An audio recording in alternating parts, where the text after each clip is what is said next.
Ladies and gentlemen, we're going to get started. If I can ask you to turn off your cell phones to avoid any interruptions in the program. If you do not want your photo taken, please let the Surrey Board of Trade staff know. We do use photos for both internal and external publications. Ladies and gentlemen, thank you so much for attending this last-minute Surrey Board of Trade event. We're so pleased to welcome the Mayor of Calgary, Mr. Naheed Nenshi. Let's give him a great Surrey welcome.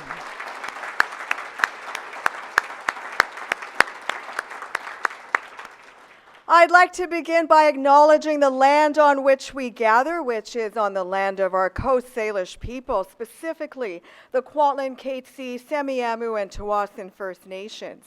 Ladies and gentlemen, the Surrey Board of Trade is a not-for-profit organization. We're an independent voice of business.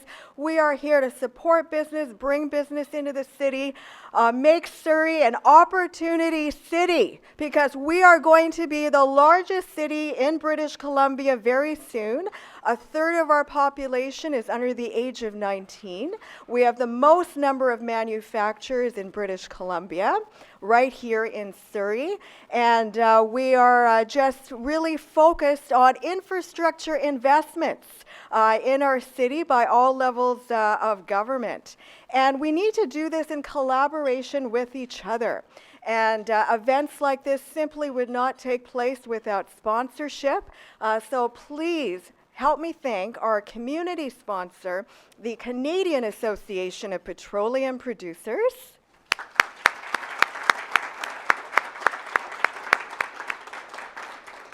And at the Surrey Board of Trade, we have a Business and International Trade Center. So if you need business support, you're starting your business, if you need global business connections or global trade certification, come to the Surrey Board of Trade. And we couldn't have that center without the sponsorship of the law firm of Fasken, the accounting firm of PwC, and the Chambers of Commerce Group Insurance Plan by S&F Benefits. Let's give those sponsors a great round of applause.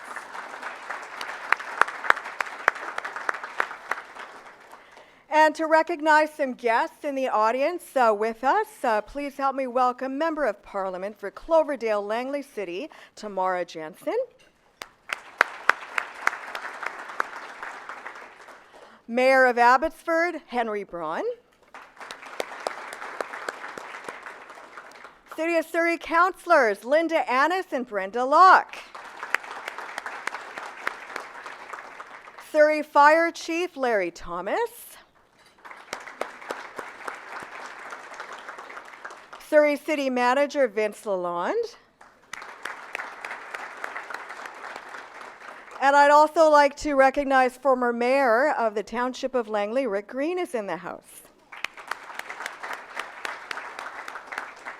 Our Surrey Board of Trade directors are responsible for the future vision of our organization and for the great city of Surrey. Please help me welcome our Vice Chair, Baljit Dhaliwal of Tinkers Tax and Accounting. Baljit is also the chair of the Board of Trade's Youth Entrepreneurship Team, our immediate past chair and chair of our International and Industry Team, Dr. Greg Thomas of G3 Consulting. Mandy Lamontagne, she is the co-chair of our Social Policy and Workforce Team and with the Intuary Group. Rory Morgan, who's the chair of our Transportation Team and with Hamilton Duncan. And Nazreen Mohammed of BDC, and she's on our Surrey Women in Business Awards team. Thank you so much for attending. Ladies and gentlemen, the Surrey Board of Trade, we have 6,000 member contacts as our members. That represents just over 3,000 businesses, 60,000 employees. And we believe that transportation and education are the foundation of driving an economy. And really, we must stay united as a business community to focus on both domestic and international markets. And I just wanted to, for those of you that are not familiar with the Surrey Board of Trade, and especially for our guest of honor this afternoon, just to tell you a little bit about the Board of Trade and Surrey. Please turn your attention to the screen.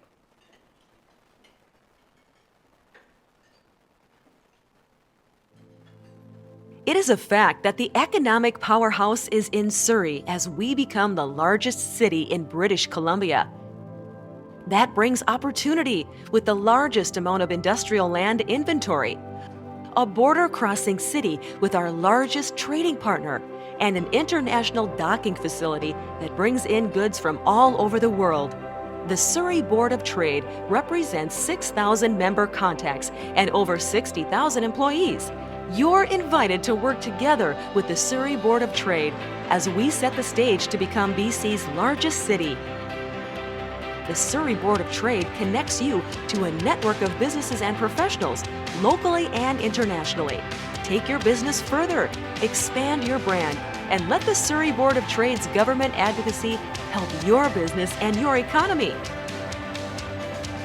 Experience the value of our unparalleled service delivery for your business.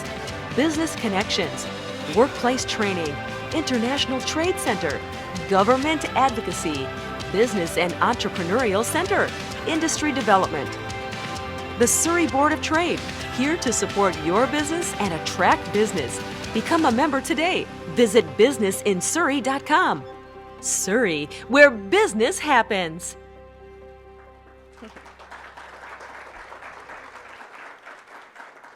So together we're making Surrey an opportunity city. We're instigating change at all different levels of government. And all of our events that we have are really focused on city building, but we're so much more than events. As I mentioned, we have a very diversified advocacy portfolio, and I'm sure our colleagues at the Calgary Chamber of Commerce, that the Mayor of Calgary also liaises with, also acts very similarly to us. We're an independent voice of business, and sometimes we agree and sometimes we don't agree with different levels of government, but we are there to make our respective cities full of opportunity, full of an opportunity so that businesses can move here. I just wanted to mention just a couple of things to you before I introduce our keynote speaker. Last year, we released Surrey's first ever labor market study and workforce strategy to 2029 that was funded by the provincial government and the federal government. And we do have a skills crisis, not only in Surrey, but in all of Canada. It is a major economic competitiveness issue. So we are really focused on projects and advocacy related to that workforce strategy and to addressing the skills crisis for our business community. We are also looking at ways that we can attract business to Surrey. We've been doing it for years. We are later this year going to take a delegation to Silicon Valley to see how they're doing things over there. Look at co-location opportunities, for example, in our health and technology district. We are looking at a Fraser River economic revitalization roadmap that we're hoping will be funded by the private sector. It's going to take a year-long type of study, but it really is a partnership between all South Fraser communities that touch the river. And we're creating a South Fraser Interregional Economic Transportation Task Force. And we need funding for that too, so we're speaking to the BC government. But we absolutely need transit and transportation investments in Surrey and south of the Fraser. We can't just wait till 2050. We need it now for our education sector, for our young people, for our whole population, because in Surrey, our geography is where you can fit Vancouver, Burnaby, Richmond into our city limits. So we are really focused on those transportation and infrastructure investments. And that's why also, in conjunction with our national head office, the Canadian Chamber of Commerce, we sent a letter to our respective MPs, to those ministers that are on the file of the different strikes and protests that are impacting the ports, impacting our rail lines, that is really compromising the movement of goods, compromising the brand of Canada on our international stage, and needing federal government action. So we're all working on that together, and we've been watching what's been happening over the weekend to our ports. So I wanted to just give you a perspective on that because your keynote speaker is also focused on investments in his city. Not only related to infrastructure and transportation, but social investments, for example, for poverty reduction, art and culture investments. And Calgary, you know, it's a city, and I'm from Alberta originally, so I'm very familiar with the city of Calgary. Their emergency preparedness initiatives, their leadership initiatives are all items that we can learn about. And today we are launching the first city leadership series, hosting different mayors from local, national, and international stages so that we can learn and get new ideas. And you'll have an opportunity to ask the mayor of Calgary questions after his presentation. There's a microphone in the middle of the room. So it's my pleasure to introduce your keynote speaker now. He was sworn in as Calgary's 36th mayor in October 2010. He was re-elected in 2013 and 2017. He's the mayor of Canada's third largest city with a population of 1.2 million people. And like Surrey, Calgary's population is young and diverse and growing. For his work, he was named a Young Global Leader of the World Economic Forum. He spoke yesterday at Globe 2020 in Vancouver. He was awarded the President's Award from the Canadian Institute of Planners, received the Humanitarian Award from the Canadian Psychological Association for his contributions to community mental health.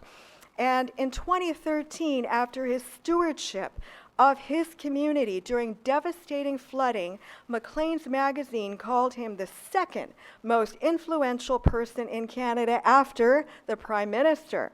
He was awarded the 2014 World Mayor Prize by the UK-based City Mayors Foundation as the best mayor in the world. I'm so pleased to welcome him to the stage.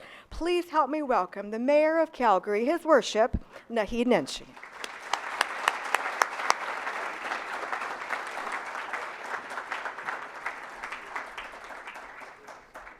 Well, thank you. Thank you so much, Anita, and thank you as well for your tremendous service to the city, to this province, to the country, the 2019 Community Builder of the Year, according to BC Business Magazine right here. So thank you for all that you do. And more important, thank you to all of you for spending a few minutes with me today. I would love to speak for a relatively short period of time so that we have lots and lots of time for dialogue. I do have to warn you, however, that I have now been mayor for 9.5 years. And every single speech I start by saying I'm going to speak for a relatively short period of time, and we'll have lots of time for dialogue, and maybe today will be the first time I actually succeed in doing that. Unlikely. But we'll try anyway. But we will have lots of time for dialogue. So think about your questions and think about what you would be interested in following up with about the kinds of things that we're going to talk about today. So first of all, let me say that I bring you greetings from an ancient land, from a place where people have been gathering for thousands and thousands of years. The Blackfoot people call the area that I come from Mokinstis, the elbow, the place where two rivers meet. And for thousands of years, people have been coming to the confluence of these two rivers in what is, in fact, a semi-arid region. It doesn't rain or snow a lot. And so people were drawn to that land by the life-giving water. People came to that land to hunt and to fish and to trade, to live and to love and to dance and to dream and to fight sometimes. Sounds a bit like my last city council meeting, except minus the love part and the dream part. Sound like your city council meetings? Sometimes I wish we had a party system. I feel like my council meetings would be a lot easier. But ultimately, people came to that land to engage in that very human act of building community. So I always remind people every time I start a public conversation that we stand in this country on land, and thank you for that land acknowledgement, we stand in this country on land where people have been building community forever. And the job that we have is to continue to build community in the reality of these lands. For the last 150 years or so, we've also tried on this land. We haven't always succeeded, and we made some terrible mistakes. But we've tried on this land to also be a beacon of light and hope in an often cold and dark and cruel world. And we have said to people from every corner of this broken earth, come here. You're welcome here. You'll be safe here. Your children and their children and their children will have extraordinary opportunity here. And that's where I want to start today. I have many, many things to talk about. In fact, I usually don't have a speech. I usually don't have speaking notes. And they said, these are Surrey people. They're important. You can't just wing it. Here's 27 pages of things that you're supposed to talk about. I may talk about some of those things. But what I really want to talk about is the promise of this country and the promise of who we are and how we who live in cities that are growing, that are magnets for people from around the world, that are opportunities for economic and social development, can do better to fulfill that simple promise of our community. That simple promise that everyone belongs here, that everyone deserves a life of dignity here, that everyone deserves a life of prosperity here on this land. And that's really where I want to go with you today.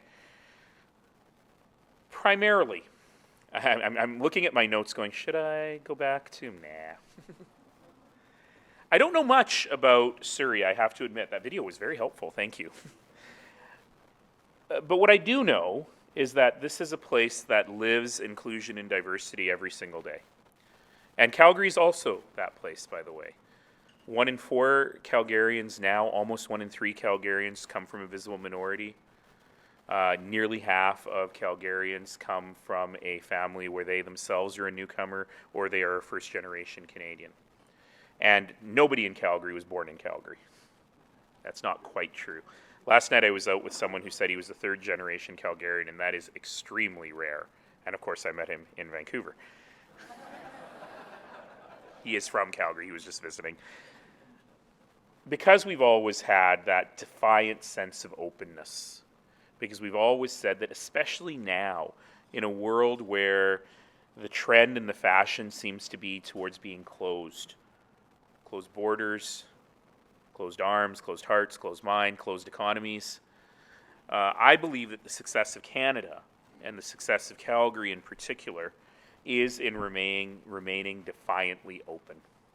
Defiantly open to people, to ideas, to thoughts, to capital, to dreams from around the world, from around this country and from around the world.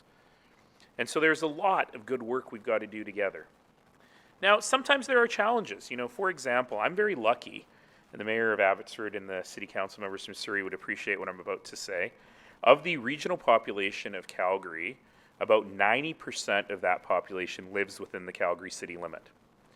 And so dealing with the region is easy. Yes, no, it's not easy. It's super hard.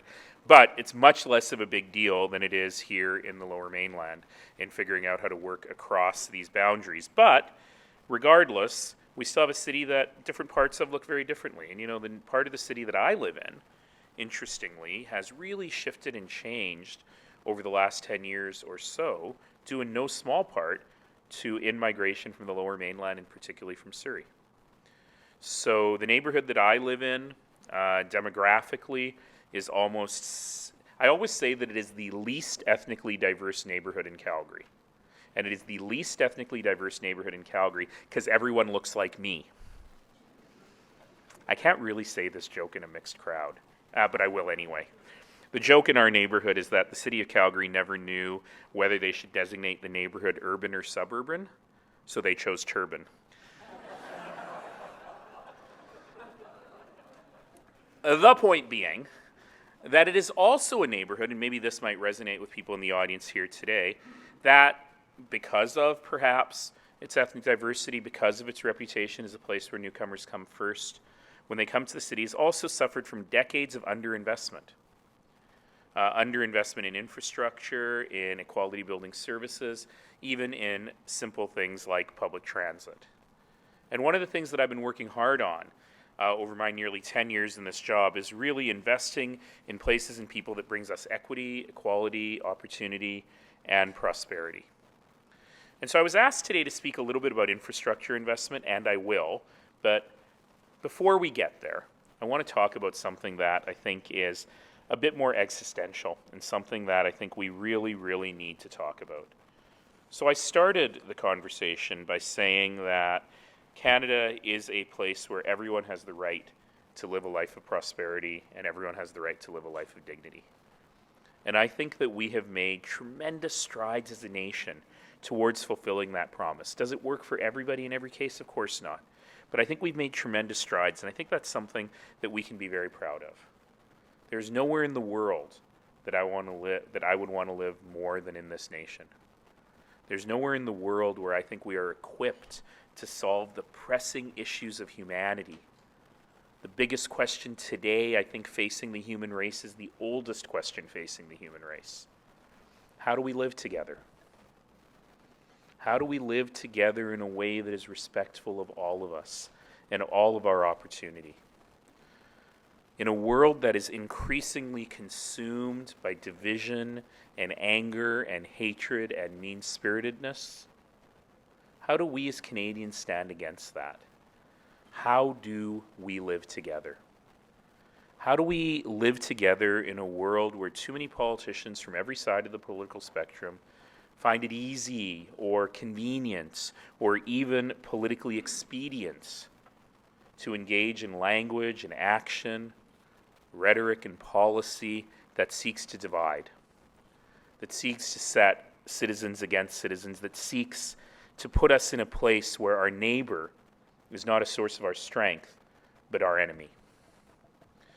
This is a tough question, and I don't want to sound too much like a Cassandra here, but I think that it is time for us to have very complicated national discussions about who we want to be and about how we ensure that we are in a place where we can all live together. Because whether this division is from neighbor to neighbor or city to city or province to province, we seem to live in a world where every disagreement takes on a sharper tone, where every disagreement becomes an existential crisis.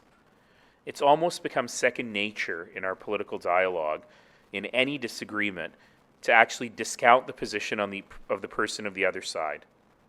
They're thoughtless. They're wrong. They're void of evidence. They're evil.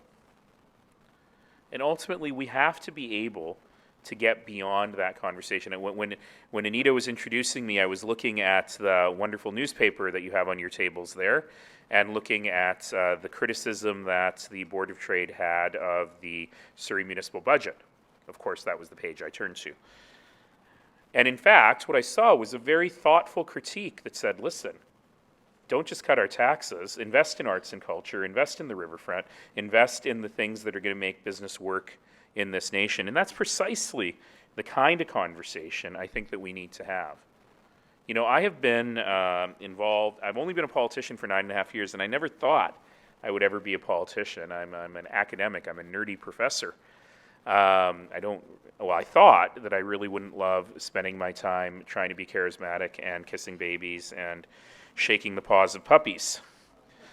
As it turns out, and the politicians in the room and the former politician in the room, I think would agree with me that, as a matter of fact, the kissing babies part is in fact the best part of the job. And I don't know if it happens much with MPs or city councillors, but when you're the mayor, you get babies thrust into your arm all day. And it really is the very best part of the job. But I've volunteered on campaigns. I've worked on political campaigns my whole life. And I got to tell you, this last federal election that we came out of was the ugliest, grossest election I have ever seen. Second only to the provincial election we had in Alberta 6 months earlier. Second only to the municipal election that I went through 6 months before that. We are in a position where we can't have adult conversations about things anymore. We're in a position of polarizing, dehumanizing, and belittling times.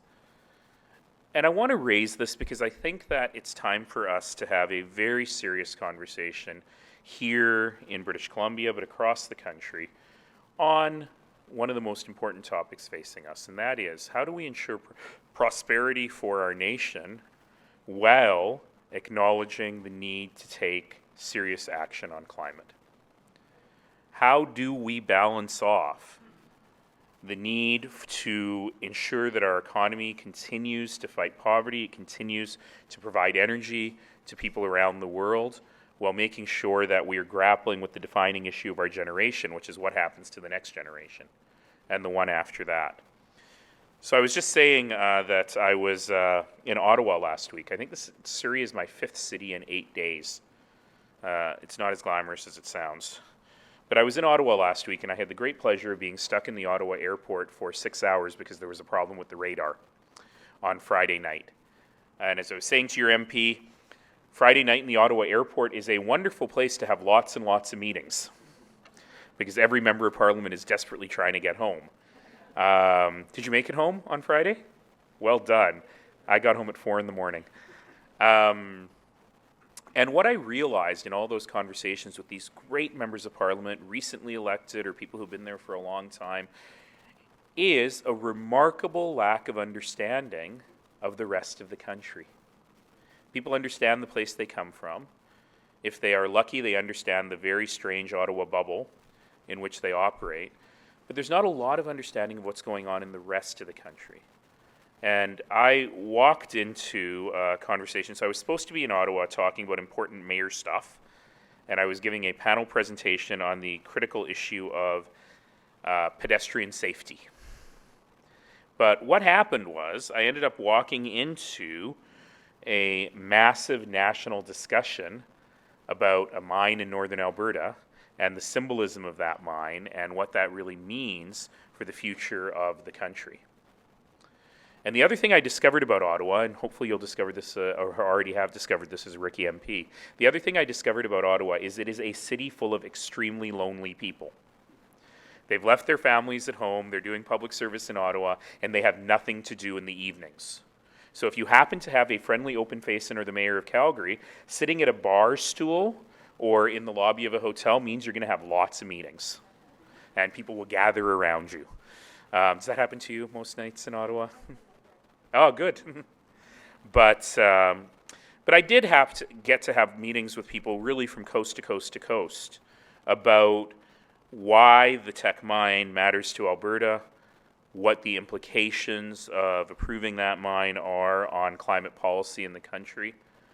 And I talked with people who were hugely opposed to further development of the Canadian energy sector. I talked to people who were huge proponents of the Canadian energy sector. I myself, unsurprisingly, am a huge proponent of the Canadian energy sector, but I like to listen with 2 ears. And what I discovered was that almost everyone was saying exactly the same thing, but they were using different words to say it, and they weren't listening to one another in the conversation. Ultimately, every person I was talking to was saying, we need to take serious action on climate. We don't have space in our public policy discussion for climate change deniers and skeptics. It's happening, it's undeniable, and we got to do something about it. Every single person. And every single person also said, and we cannot take action that impoverishes families in our country. We cannot take action that hurts regions in our country more than other places. And I thought to myself, gee, everyone's saying the same thing and coming to exactly opposite conclusions. So how do we reconcile that? Can we reconcile that? And this is a hard question, but a question that we have to grapple with. For 9.5 years, I've worn purple every single day. And I love that people are still shocked when I say the next sentence after 9.5 years. I don't wear purple every single day because I love purple. I think I look good in it. But I wear purple every single day because purple, I always do this with school kids, so we'll try it with you. Purple is not a primary color. Purple is a secondary color. It's a secondary color because it is a combination of red and blue. Get it? And every single oh. That's why I wear purple every day, because I think that we are in a delicate point in our history where we need some purple solutions, where we need the red and the blue to be able to come together and to be able to have real conversations about real human beings and what it is that we are trying to do together. Part of that conversation, I think, means understanding a little bit about what's going on in the rest of the country. So let me tell you a little bit about Calgary. And certainly, yes, I'm here to pitch Calgary. You should all move to Calgary. You should all bring your businesses there and help us grow, and we would love to have you. Oh, shoot. I violated a Lower Mainland bylaw, didn't I? I've been talking for like 10 minutes, and I know there's a rule that in the first 5 minutes of any discussion in the Lower Mainland, you have to talk about real estate prices. So, let me just do that real quick. Did I mention my really great ethnically diverse neighborhood? Did I mention that it has its own lake and a train station? Am I allowed to say LRT in Surrey? Anyway, it has a great LRT station, and I can get downtown in under 20 minutes. 2,100 square feet, nice garage, big yard, assessed at $465,000. So, my colleague Lindsay will be taking your applications to move to Calgary at the end of the conversation today. We were also named, by the way, by The Economist last year once again as the best city to live in all of North America. So again, Lindsay will be taking your applications to move to Calgary at the end of the conversation. But I want you to understand a little bit about where we've come from.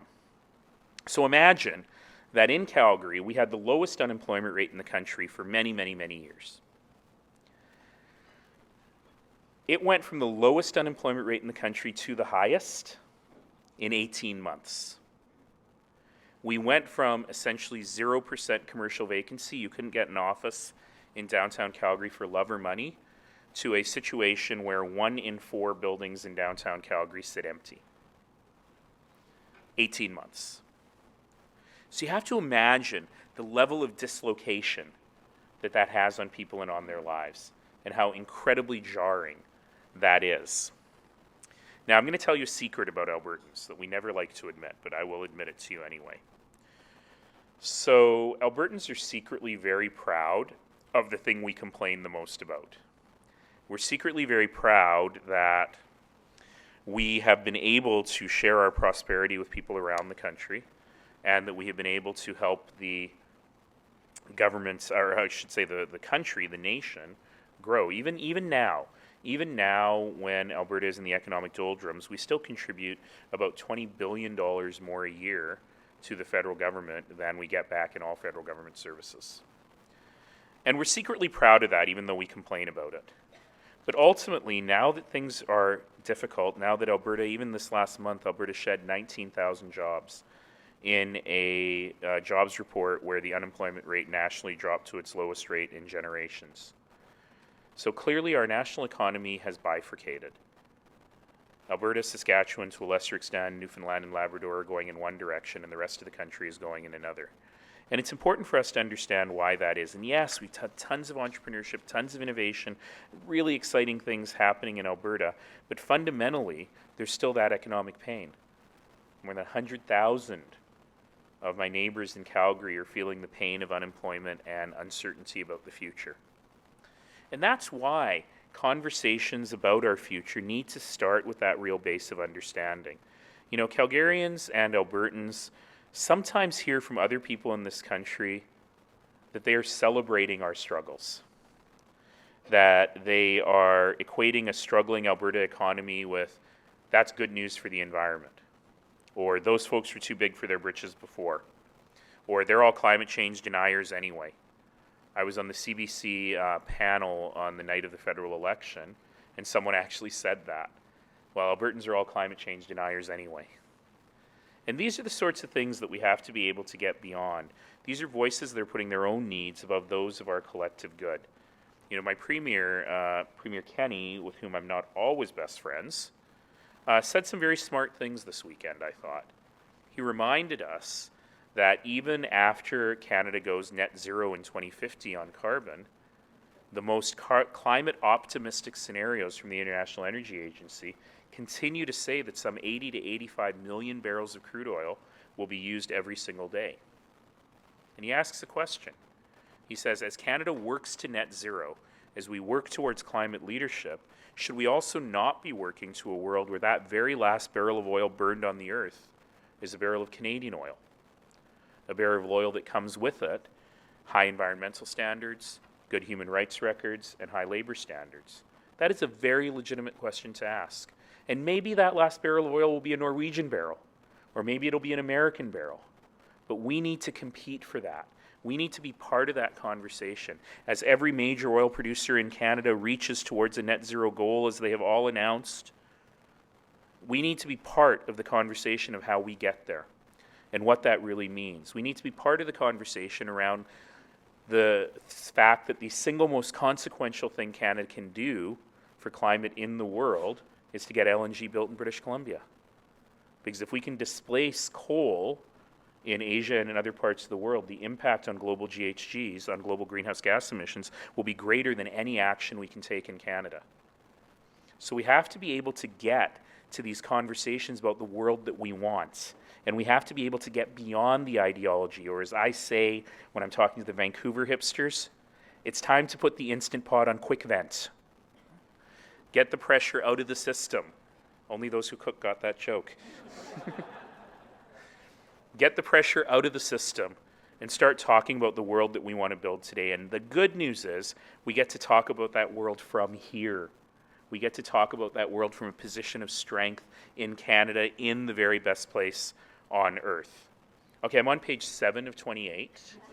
I have said none of the things on the first 6 pages, but I also am keeping an eye on the clock. So I want to make sure that we have lots of time for conversation. So I'm going to just very briefly switch channels here a little bit and talk about Calgary and city. We've got so many great people who are public servants in the community here. And I just want to talk a little bit, very briefly, about building a better city in order to enable those dreams for people.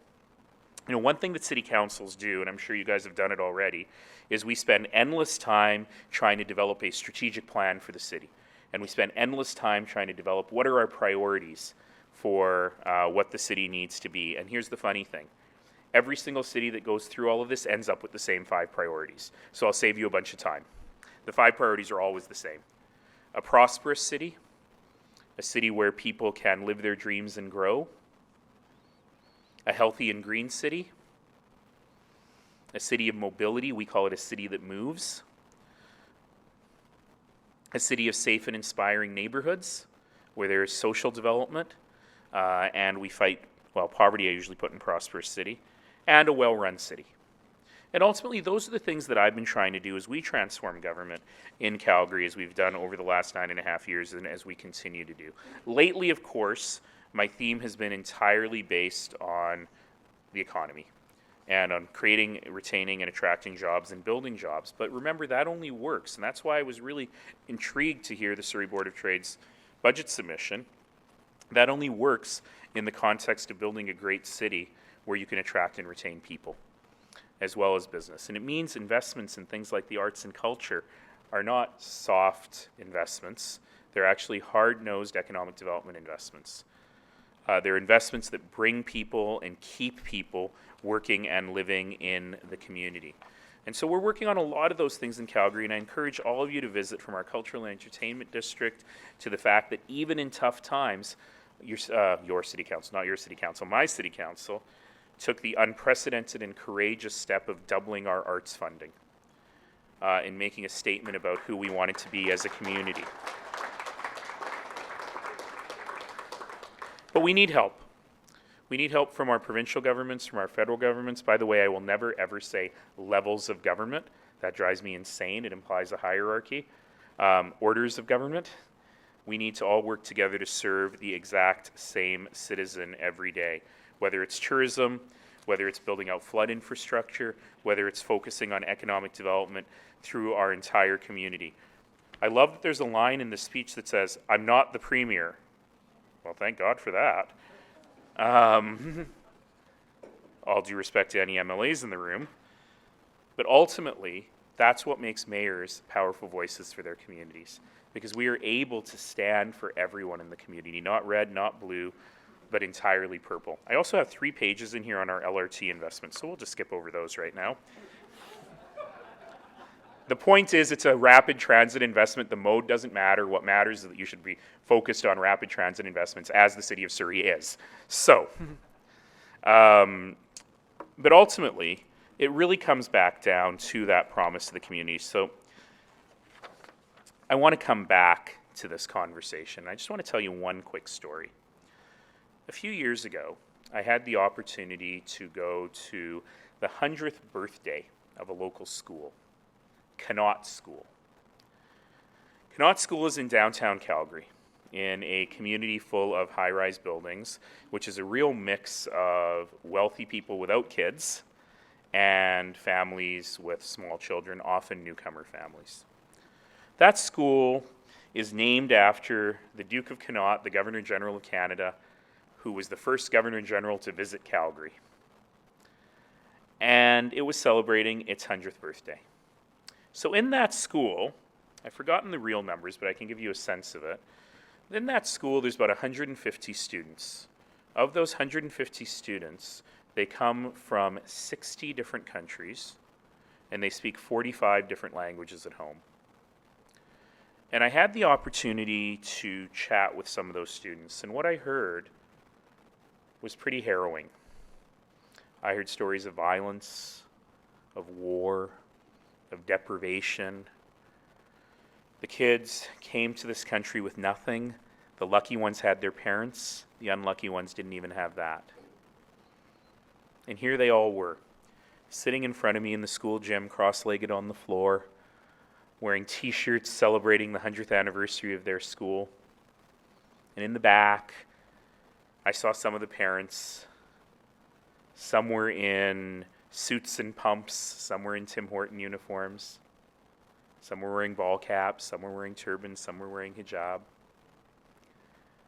And in that moment, after hearing those stories from those kids and their parents, it would have been very, very easy to feel despair, to wonder about what kind of a world we live in, where these unbelievably horrific things that we can't even imagine would be visited on families and be visited on children. But as I was standing there, gulping hard as they were singing "O Canada," I didn't actually feel despair. In that moment, what I felt was hope. What I felt was joy. Because I knew that regardless of what had happened to these kids, regardless of what wrath some vengeful God had put out on their families, they had one stroke of extraordinary luck. And that stroke of extraordinary luck was that they ended up here. They ended up in Canada. They ended up in Alberta. They ended up in Calgary. They ended up at Connaught School in downtown Calgary. They ended up in a place where the community had a stake in their success. They ended up in a place where people were going to work their butts off to make sure those kids had a good life. And I knew at that moment that those kids were going to be okay. And in my tough times in this job, when politics gets rough, when I make the mistake of looking at Twitter, when I think about all the divisiveness that's going on, I remind myself that we get to live here, that we get to live in this country, and ultimately, we're going to be better than okay. Thank you all.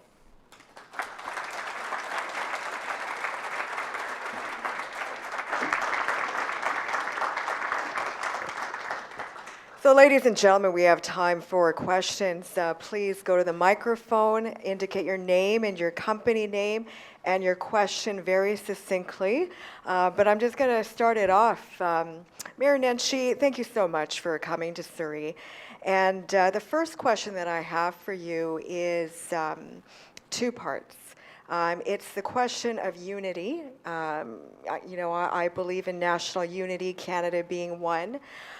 Tell us a little bit about some of the perspectives about Western provinces wanting to leave the nation. And so that's one part. And the second part is, in conjunction with that, is the pipeline. We are huge supporters and advocates for the pipeline, getting our goods to market, good for jobs, good for the economy, and that in turn is good for the whole nation. Can you just speak to those two things? Oh, so those are very small topics. I can handle them both very quickly, and they're actually quite related.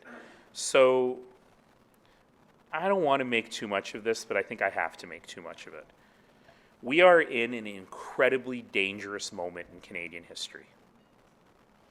We are in a dangerous moment that is actually attacking our ability to continue as a nation. And we know this is happening because we live in a world where otherwise thoughtful and reasonable people are saying thoughtless and unreasonable things. And in my province, and I'm sure you see it in a lot of British Columbia outside of west of here, in my province you're hearing a lot of people saying things about the federal government, about the Prime Minister, about the whole experiment of Canada that would not have been acceptable to say 5 years ago. And so what I worry about is, yes, the whole notion of Western separatism is insane. And I don't mind saying that. It's insane. It's wackadoodle. As I always say to people who are talking about Alberta separation, yes, because small landlocked countries do really well in the world. Switzerland, maybe. Well, they have mountains. But it is also unbelievably dangerous because people have the license to talk about this, and we don't know what happens when you light that match. And too many of our politicians come off as the arsonist who shows up at the fire he lit with a squirt gun saying, "I'm here to help." And ultimately, we have got to come to terms with that. That irresponsible talk by politicians and by others has terrifying consequence. I was only 8 years old in 1980, so I don't really remember much of it. But I am told that the conversation in Alberta now is very, very similar to the conversation in Quebec between 1976 and 1980, before the first referendum. We have to put a lid on this. It's critical that we put a lid on this, and it's really important that other Canadians understand what a big deal this is and how we have got to be able to work to handle it, because I do believe that we are in a very dangerous point of national unity. And getting back to my Instant Pot example that went so well earlier, the pressure is built up to the point where projects have symbolism way beyond what they are. So the Trans Mountain Pipeline, at the end of the day, is a 3-foot wide pipe. And yet we are allowing that 3-foot wide pipe to carry all the sins of the carbon economy. It's not right and it's not fair. But that symbolism has gotten so great that we ended up owning a pipeline, every single one of us as Canadians. I don't want to own a pipeline. We ought to have been able to create a business environment where the private sector felt comfortable in making investments that they had cleared every regulatory hurdle on. But we had a situation where politicians across the country said to private industry, look, you're not welcome here. We're going to push through frivolous legal action and drive up your costs so much that you won't be able to build your legal, regulated product. This is a big problem. And like I say, I do think it's a bit funny now that I hear Premier Horgan talk about the rule of law and how the pipeline has cleared the entire regulatory process and people ought to let it get built. I feel like he should have said that 3 years ago. But ultimately, we have to be able to be a place where people can invest with confidence. And so I'd like to remind people in British Columbia that if you know your Canadian history, you can tell I'm a bit of a nerd about Canadian history. British Columbia joined Confederation in 1870. And at that time, Canada was really far away, right? What they did was they joined Ontario, Quebec, Nova Scotia, and New Brunswick. And the people in British Columbia joined Confederation on a promise. And the promise was to build a corridor so that the people of British Columbia could get their natural resources to market. That's the CP Rail.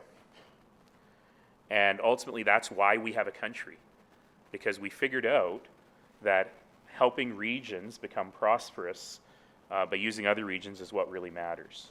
So I don't claim to understand in any way the issues around the Coastal GasLink. And listen, the great project of my life, my political life, but even before that, is the project of reconciliation with Indigenous peoples. That is the greatest failure of Canada, is our inability to help our Indigenous brothers and sisters share in the prosperity of this nation.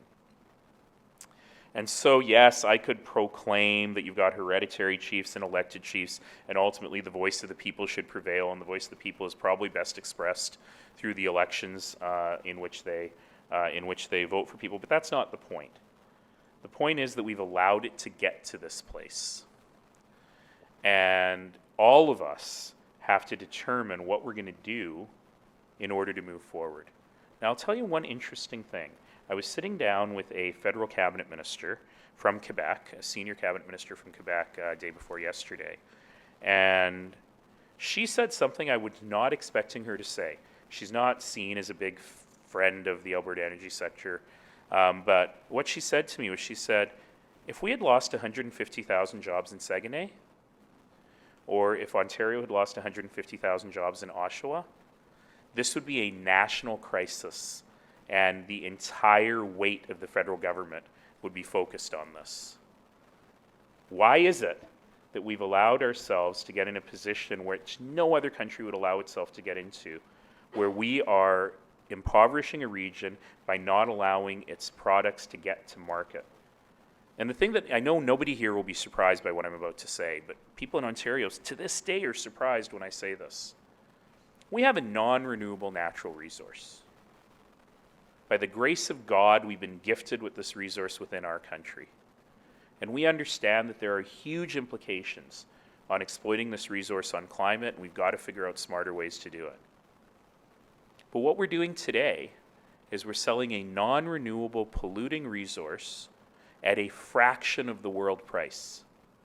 We're selling it at a fire sale. If we could get world price for Alberta bitumen, the government of British Columbia, the government of Alberta, and the government of Canada would have no deficits. The royalty payments alone would clear up the financial problems of each of those governments. Maybe that's a terrible idea. Maybe that involves climate change in a different way. Yeah, we got to have that conversation. But ultimately, we are selling off a polluting resource at fire sale prices. Why in the world would any country allow that to happen? It doesn't meet our needs on climate. It doesn't meet the world's needs for affordable, clean, green electricity and energy, and it impoverishes us. So we've allowed that to happen.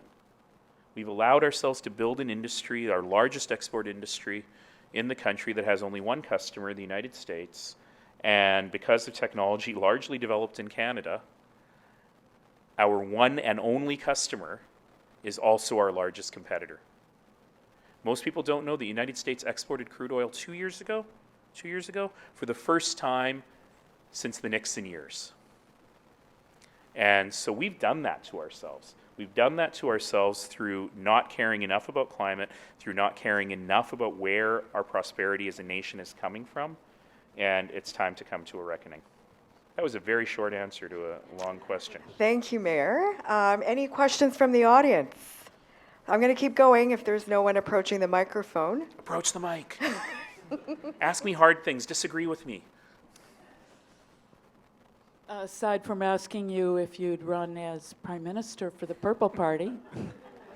If there were only a purple party. Well, maybe it's up to you. My name's Heidi Greco. I'm a freelance writer and poet, so probably mostly unemployed.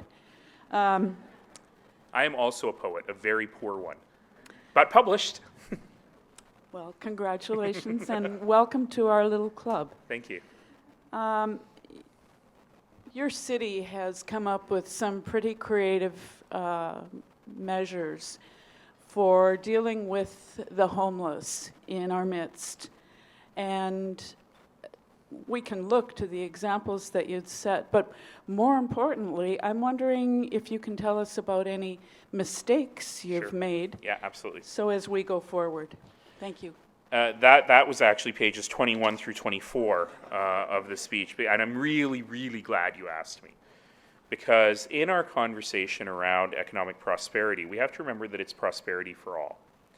And one of the things that I was pleased to do when I started in this job, was we created Calgary's first community-based poverty reduction plan. And the poverty reduction plan is based on a very simple premise, which is, I actually alluded to it when I was speaking earlier, my neighbor's strength is my strength. So it's called Enough for All. And the idea is twofold. One, that a community of such wealth should have enough that everyone can live a decent life. But it also says that what we're spending within our homeless and poverty sector is enough to have much better outcomes. And so ultimately, like many cities, about 12 years ago, we promulgated the 10-year plan to end homelessness. Not quite done. Which is based on a very earth-shattering, blow-your-mind concept. Ready? The cure for homelessness is to help people have homes. Because for a long time, our homelessness sector was really about keeping people from freezing to death in the winter. It wasn't actually about getting them into stable housing.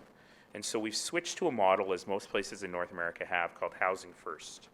So it used to be that if a homeless person presented themselves at a shelter, we would fix everything that was wrong with them. Fix everything that was wrong with them.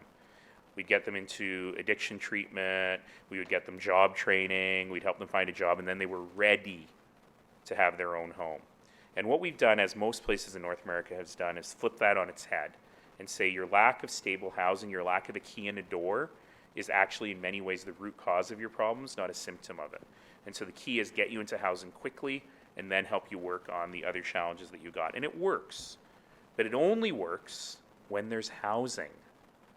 And we had a federal government that for 10 years ignored its commitments to housing, basically didn't build any through the whole country, and provincial governments that varied in their interest in this issue. Now we have a federal government that has a national housing strategy for the first time in a long time.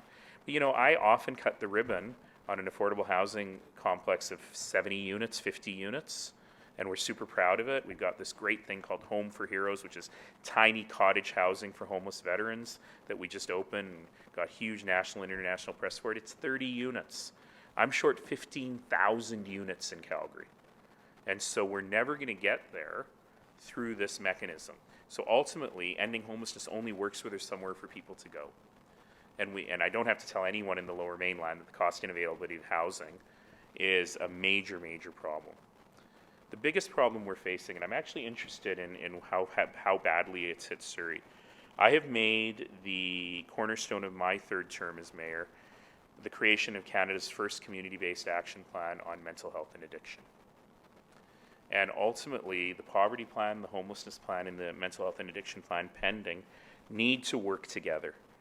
And by the way, if I can just give a little pitch on that, 1 in 3 of us will be touched by mental illness in our lifetimes. That means that every single one of us has either had a bout of mental illness or has mental illness in our closest family members. And we never talk about it. And we don't have community-based plans on how to deal with it. And much of that is now showing up in the extraordinary addictions crisis we're facing. We lose 4 to 5 people in Calgary per week to opioid overdose. It's more people than we lose to violent crime and car crashes combined. And even a bigger problem is the absolute scourge of meth, which is an addictions crisis like we've never seen before. And so ultimately, we've got to be able to be broadly focused on all of these things in order to move forward. And our 10-year plan is over. We did not end homelessness. And like most 10-year plans, it started to collapse around year 7 or 8 when it became obvious there just wasn't enough housing. And so ultimately, things started creeping back up, and I am not proud of the success we've had in homelessness, but it's something I'm committed to continue to work on. Yes, we really did cut the number of homeless people, but it also meant that the people who were left living homeless were often people who were even more desperate. And so these are things that we've got to be much smarter at as a nation. I had the pleasure of working with Mayor Nenshi when I was working with Amarjeet Sohi in Ottawa for We miss him a number lot. of years. Yeah, I do too. So, question, Mayor, I know one thing that we've talked about a lot while I was in that office is how do we get projects built faster? Sometimes, even if it's a small project or especially the larger ones, takes 6 years, several years, 8 years to get large projects done, and that's not assuming there's not a change in provincial or federal government at that time, right? So how do we take a project from start to end and do it faster without needing with recognition that we still need the other orders of government to fund and also assist in the development? The easy answer to that question is abolish the provincial governments. That might be tough. Did I mention that in the midst of all of the separation talk in Alberta, the crazy Wexit people, I have started CalExit, which is Calgary should separate from Alberta and join Canada. But ultimately, sorry guys, this is going to be a slightly technical answer, but ultimately this is a problem of our Canadian Constitution, which is that one read of the Canadian Constitution is that the federal government cannot work directly with municipalities. They have to work through the provincial governments. It's not always true, but that is generally a risk-averse stance that different federal and provincial governments have taken.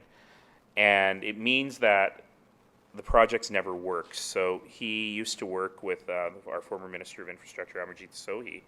And when Minister Sohi was elected in 2015, his first job was to actually disperse what we called the New Harper money, which was the money from the previous government that they had promised in 2013, and not a penny had flowed out of Ottawa into the regions. And so ultimately, it's a very, very tough problem, and I have been quite radical about it. And as I've been meeting with federal ministers, I just say, the bilateral programs with the provinces have never worked. They just don't work. Abolish them. Just don't even try anymore. And figure out ways to transfer the money directly to municipalities who will get the money to work right away. Their concern is exactly what you suggested in your question, is that lets the provinces off the hook because they don't have to match the money as it flows through.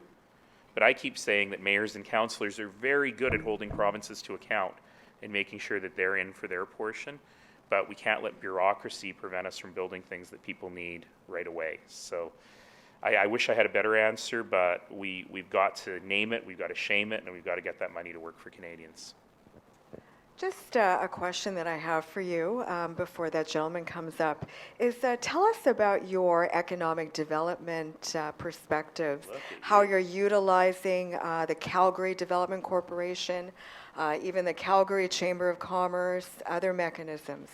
Sure, happy to do that. I have with me my colleague, Lindsay Regier, who is brilliant and works at Calgary Economic Development. And so I wish we had a better partnership with our chamber. We have an excellent partnership with our chamber, but it has devolved a little bit into advocacy and lobbying on city priorities rather than taking a Team Calgary approach to business development. And I wish that it were better. I'm great friends and have great respect for your counterpart at the Calgary Chamber, Sandeep Laley. It's all Indo-Canadian women powering the business community, isn't it? She's terrific. But I wish we had a better partnership. Now that said, I'll give you a little bit of what Lindsay and her colleagues are working on, which is we're very lucky in our economic development world in that we've got so many assets to sell. And ultimately, we are focused on building 7 vertical industries where we are already strong but want to be stronger. That's energy in all its forms, conventional, unconventional, clean, green, renewable. Transportation and logistics, something that you know a lot about here in Surrey. travel and tourism, the creative industries, financial services, life sciences, and agri-food and agribusiness. And so the idea there is that these are all areas where we are ultimately already strong, but we could be stronger. You'll notice that I didn't say tech as one of the sectors, because we don't actually believe in high tech as a sector. We believe in it as an enabler for all those other things. So I always just add the word tech to the end of every energy tech, ag tech, fintech, and so on. That's a critical thing that we're working on, but ultimately it can be summarized in our very simple economic development mission, which is we want to be Canada's city of choice for the world's best entrepreneurs. Now, I would love to just stop the sentence there, but then it would be meaningless. Every city would say that. The rest of the sentence is the important part. We want to be Canada's city of choice for the world's best entrepreneurs who are interested in solving the world's most pressing problems. So whether those are problems in providing energy to people around the world, or if they're problems in feeding 7 billion people in a safe and secure way, if there are problems in taking innovations in life cycle into market so that people can live healthier lives, that's the critical thing that we're really focused on. And so our economic development really is about appealing to people who want to work on tough issues and telling them that Calgary is really the place to do that. Good afternoon, Mr. Mayor. Thank you for your conversations today. My name is Patrick Clausen, and I work for the City of Surrey in the Planning Department. Excuse me. We're undertaking a process now to update our city centre plan, our land use plan. And one of the lenses we're looking at for that is how might we encourage the development of a central business district. You mentioned earlier the significance of investment in arts and culture. And I wonder if you might be able to expand on that a little bit for us, specifically with relation to how investment in arts and culture connects to office growth and economic growth in the context of a city center. Oh boy, let me see if I can do the short version of this. And by the way, I notice what time it is. If you have to leave, just leave. Don't think that you're being rude. You got businesses to run. But I will stick around and answer whatever questions there are. I love talking to planners, and I love thinking about city center plans in particular. So I've had the opportunity in the past to spend some time in the city center here in Surrey. It really is very impressive, but in my opinion, needs to be knitted together in a way where people really feel a sense of place. And so now in Calgary, interestingly, we have always had one of the most commercially successful downtowns in the world. The percentage of people employed in Calgary who work in the downtown core was, before this most recent downturn, extraordinarily high. And our entire city was sort of built around that. Our transit networks were all about funneling people into the downtown rather than connecting them from place to place outside of downtown. So this had great advantages, and the downtown accounted for something like 40% of our non-residential tax base, allowing everyone's taxes to be pretty low because they were supported by this downtown core. The problem with having such a successful commercial downtown is that it emptied out at 5 p.m. Because there weren't enough people living there or enough people having non-traditional businesses that were open later in the evening there, you ended up with real quiet after 5 p.m. We have, exciting central locations where there's restaurants and bars, but they weren't in the financial district. They weren't in the downtown commercial core. And so that was one of the big challenges that we were trying to get our heads around. Now, the huge amount of downtown vacancy has made our problem a very different one. And now it's really about, can we convert some of those office buildings into residences? Can we figure out ways to bring more students into the downtown core? You already have an SFU campus in your center city here, which is awesome. My friend Janice works there, and she would have gotten mad at me if I hadn't said that. But thank you, Janice. But in any case, how you knit those things together is critical. So on the question of arts and culture, there's two reasons that's important. Number one is because it allows for a broader range of services and experiences to happen in downtown, so it brings people downtown who might not work downtown and has them think about the center city in a new way.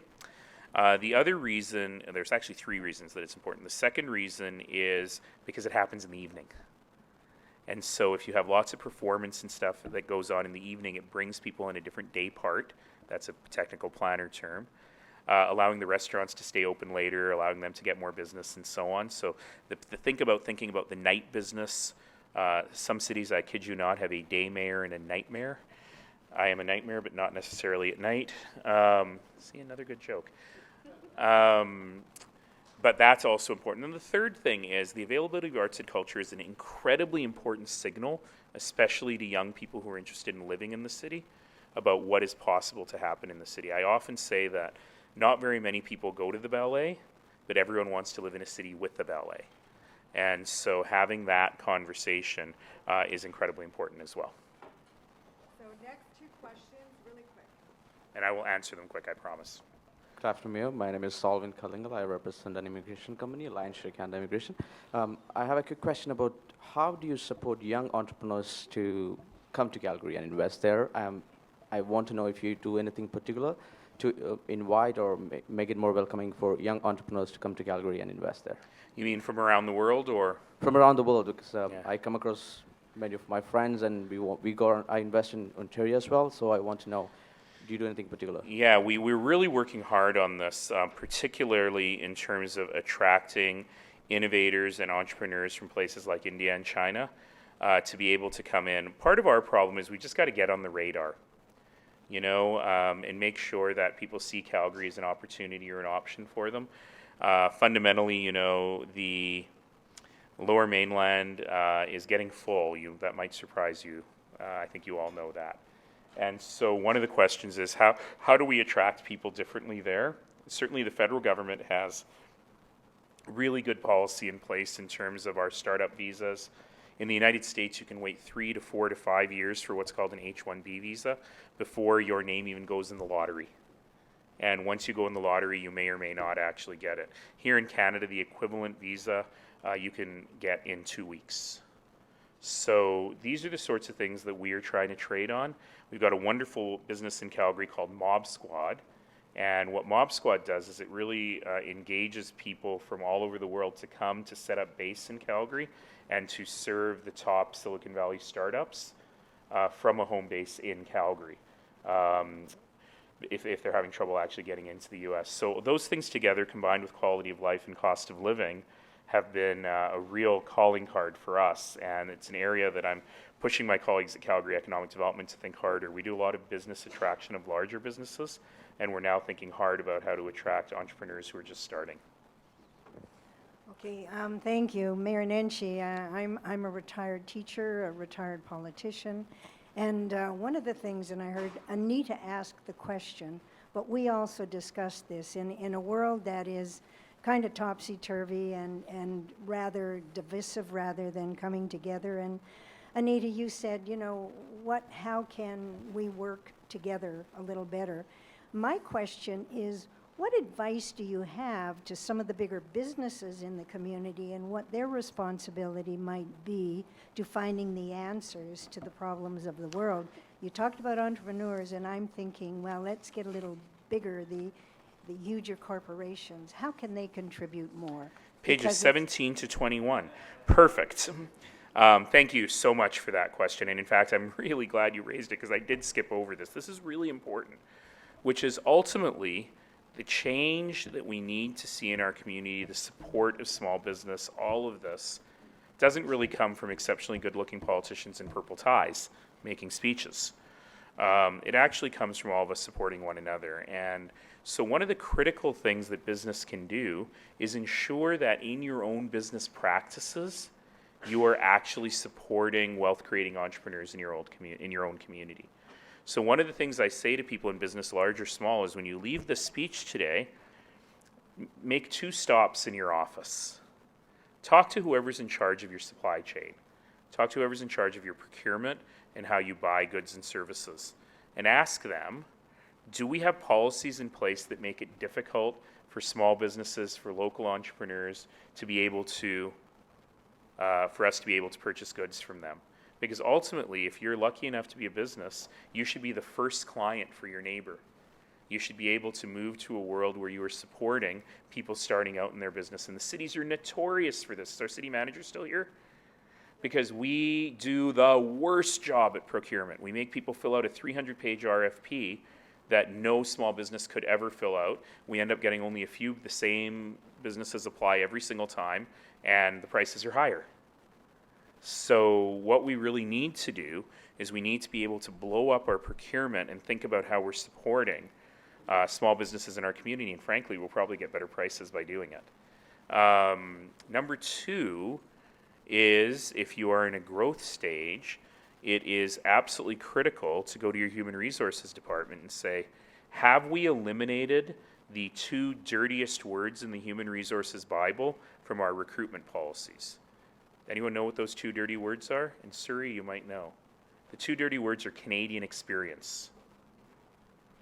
Have we figured out ways in which we can look at people's breadth of ability and breadth of experience, whether they came here or from here or elsewhere, and make sure that we're looking at newcomers to Canada on an equal footing as other applicants for jobs? And so ultimately, big business can do smart things, not just through corporate social responsibility and community giving, which is important, but also through thinking hard about how their own business practices are supporting the community. And you know, I'll add a third one, which is how we're going to get to net zero on carbon in Canada is business is going to lead the way.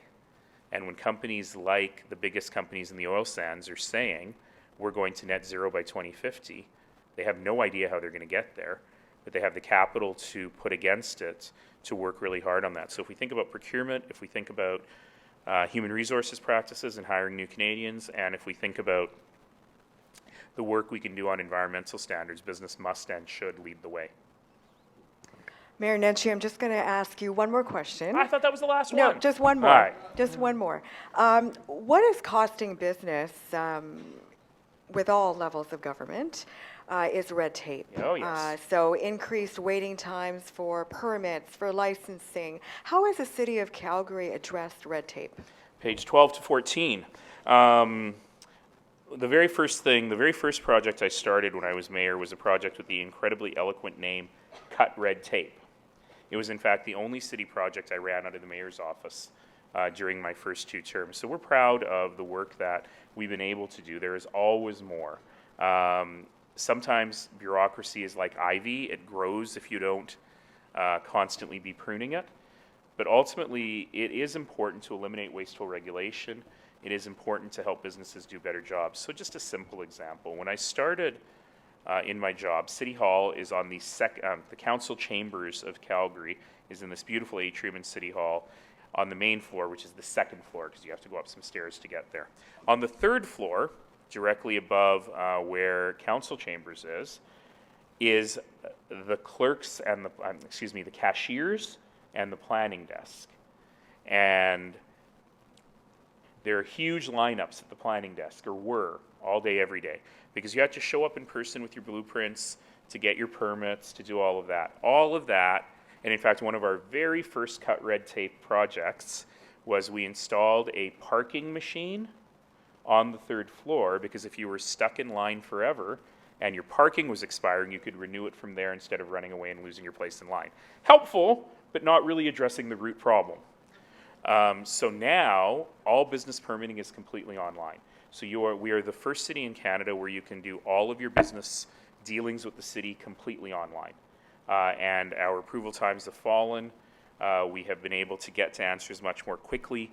I often say to my colleagues at the city, and I've said it a lot to the federal government lately, the second best answer is no. The best answer is yes. The second best answer is no. The worst answer is I need more time, or I need more information from you. So we have to be able to get to that kind of world. And that's something that we're quite proud of. And we continue to work very hard on delivering government services more efficiently. I have about a $4 billion budget.